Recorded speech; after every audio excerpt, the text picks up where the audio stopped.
there is a conversation around WWE's counter programming of AEW, which we saw. WWE on Saturday night had Saturday night's main event, and then which you said sold a ton of tickets, had a much higher get-in price than AEW's pay-per-view. So it was the more, if you were just counting dollars, the more successful of the two shows.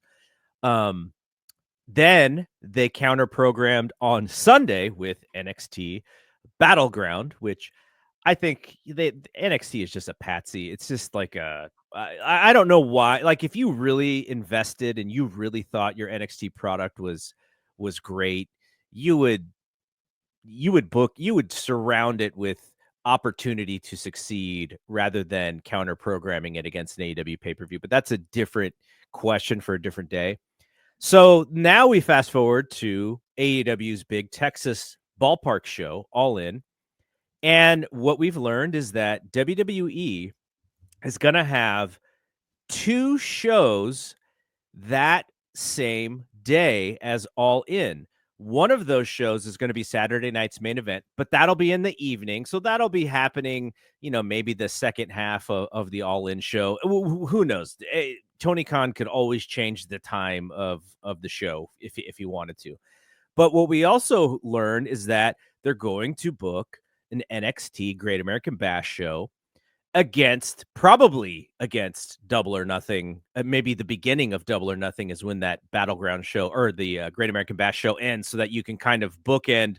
If you're a WWE fan, you watch the NXT show, immediately watch Saturday night's main event, and that's the whole pay-per-view of AEW. Maybe that's how they're going to think. Or maybe they even start early so they can get the jump on AEW. Yeah, whatever it is, there's definitely a strategy there to try and get people to, watch their stuff and not watch AEW stuff.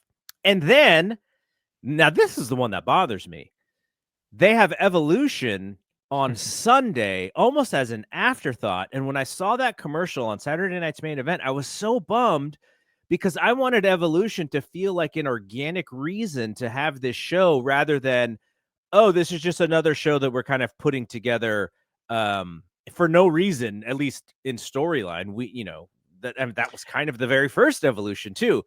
And it's just, we need this to kind of bookend this weekend that we have. And that's, that's the show that we're not, it's not SummerSlam, so we can afford to put it on this weekend. Like, it's just like a weird booking of this show. So I said all of that to say, what is your opinion on them doing this for what WWE doing this for one? Like, do you care? And two, does it even matter for the success of the AEW shows? Well, I think, first of all, the most important thing for AEW is just to book a good show, promote it well, build up the feuds that people want to see, and then deliver. And I think for the most part, AEW does that with their pay-per-views. So realistically, putting all other things aside, I think AEW is doing pretty well. Now, that is, then you makes you wonder how much better would they be doing without having WWE coming at them from all ends. Because like you brought up the competition this week. What you didn't even mention was, because of Saturday's main event, AEW has to move Collision to Thursday. So now they're doing a double taping on Wednesday. So that hurts because you have a tape show on Thursday and it didn't do a great number, and it had a terrible ratings pattern where it just went zoop. But there was data in that number to suggest that there was opportunity. It's just, that opening segment did great. Then they just went head to head with the basketball game and died. Yeah, and that was, to be fair, that was probably a bigger reason. And then, you had the NXT show going head to head with Double or Nothing. And I just looked I was surprised by this, actually. The ticket sales were very close between the two shows. And the get-in price was like $33 for AEW and $40 for NXT. So they were pretty close in that as well. So that surprised me.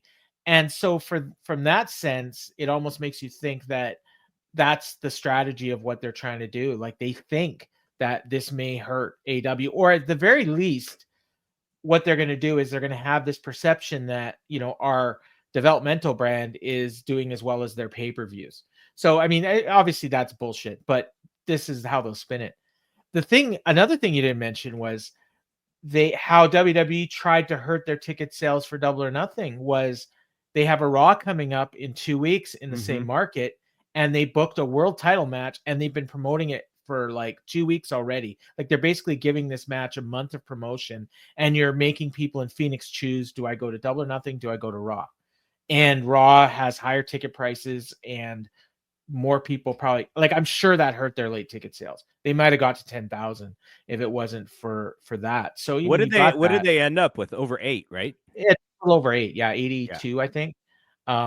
You know, and a lot of that was in the last few days, but I think that might have been the comps that came in at the end. I don't know this for sure, but it does. I've heard that before with these late, when all of a sudden it goes from like 65 to 78 in like one day. It's not that they sold 1,300 tickets, it's that they gave out the comps.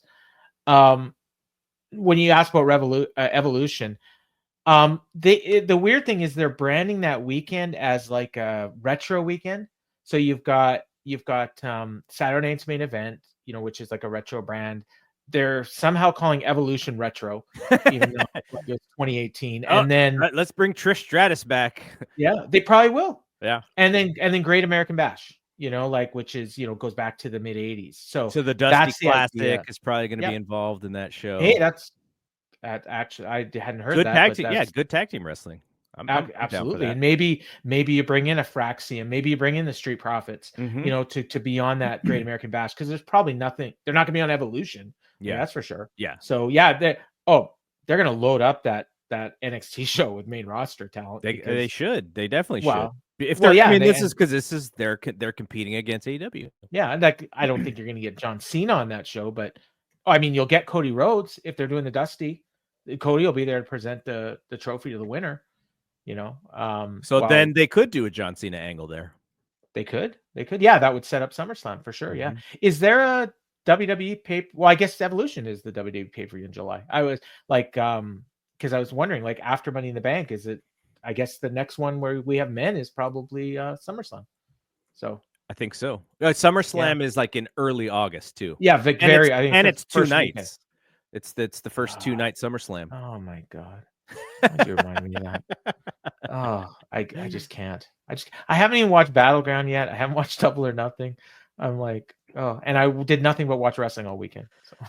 So I did other stuff. Just to let you know, since you mentioned it, so Worlds Collide June 7th. Okay, right, but that's on YouTube. Yes, no, I'm just reading you the next PLE schedule. Okay. Worlds Collide June 7th, Money in the Bank June 7th, Night of Champions June 28th. Oh, that's in Saudi Arabia. Okay. And then Saturday night's main event July 12th, Evolution July 13th. They don't even have Great American Bash on this schedule that I'm reading. So it's so the June one is Night of Champions, which is only 2 weeks before the Saturday night's main event. I mean, that tells you that Great American Bash was like a last minute decision. So and Evolution, Dave had the 4th of July weekend as the date for Evolution for a couple of months, I think, and then now they just pushed it back 1 week. I wonder if they're probably getting some sort of site fee from Atlanta to do like 4 straight shows there, would be my guess. So there's also a lot of people are bothered because they're running head to head against a Beyonce concert in Atlanta. I don't know why they're bothered. Like, which shows you a little bit about why it is kind of last minute, because that would be something where you're like, you know, Beyonce's the story of the weekend. Why do we want to go to Atlanta and let Beyonce be the story of the weekend? We should be the story of the weekend. So, you know, they're I mean, and so if they're bothered, like, is it like, are they bothered because they're trying to take steam off Beyonce? Like, no, I think they're just saying, like, you know, Beyonce is like she's like, people are not going to care about this Evolution's, you know, pay-per-view, at least locally. I was, you know, it's whatever you're going to find. Well, they got a built-in excuse now if it doesn't sell. That's all. For me, the built-in excuse is that they just added it as like kind of a throwaway. Like, that's my frustration. And it's on a busy weekend when, you know, like there's you don't want that show to be an afterthought if you really care about women's wrestling. Right. You want it to be. I mean, the like, key is, an important are thing.